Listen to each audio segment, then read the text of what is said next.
and spent innocent taxpayers' money just for a little attention. See, when I was growing up, both my parents worked full-time, which meant I couldn't spend as much time as I would have liked with them. Worse, it meant I had to eat crappy suppers like fried pork chops because my mom got home too late to cook. Otherwise, being an orphan was fine. I stayed after school with my friend Rhonda and Mrs. Rhonda, her mom.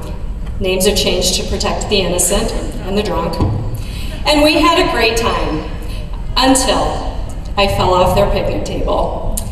Now, like all 10-year-olds, I was physically indestructible, so it was no big deal. But Mrs. Rhonda made it a big deal, and I kind of liked it. You see, it was the sort of attention I felt I'd been sorely missing from my own parents, who were selfishly working to put pork chops on the table. My young brain began to spin a web of deception. Ow, my head.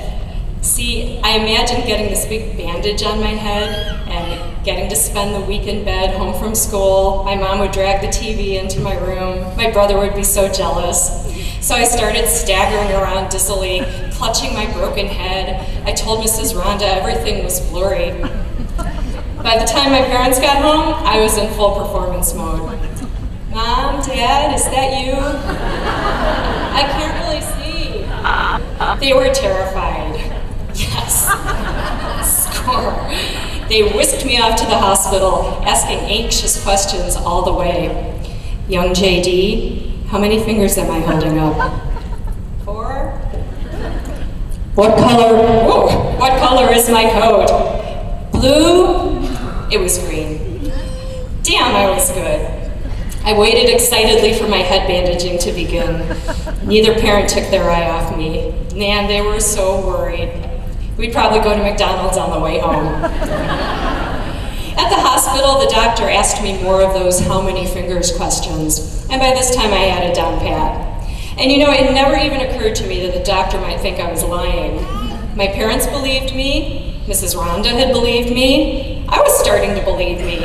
I mean, I'd fallen off a picnic table, I probably really had busted my damn head. But all these questions were making me sleepy.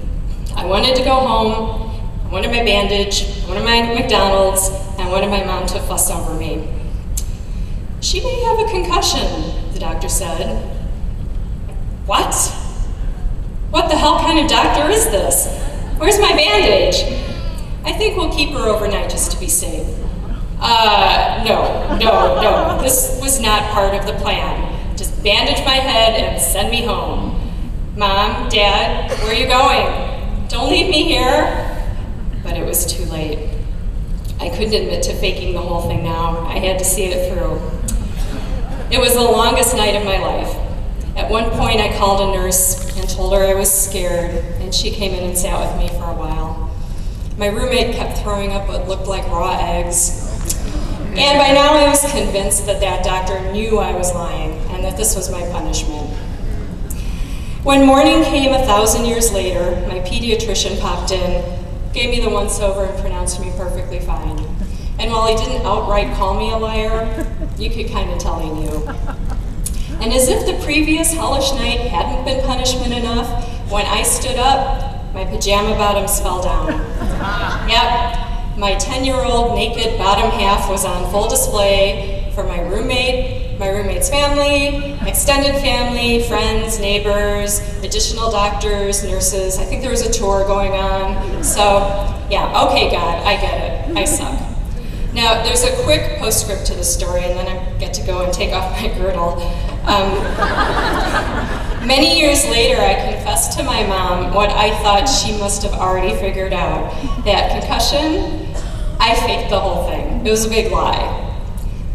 No, you really had a concussion. You don't remember. You were dizzy, you couldn't see straight. You spent the night in the hospital. Fake.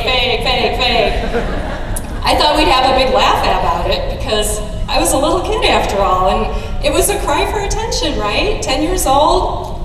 She was pissed. And to this day, she brings it up at family gatherings to make me feel bad. And I do. Sort of.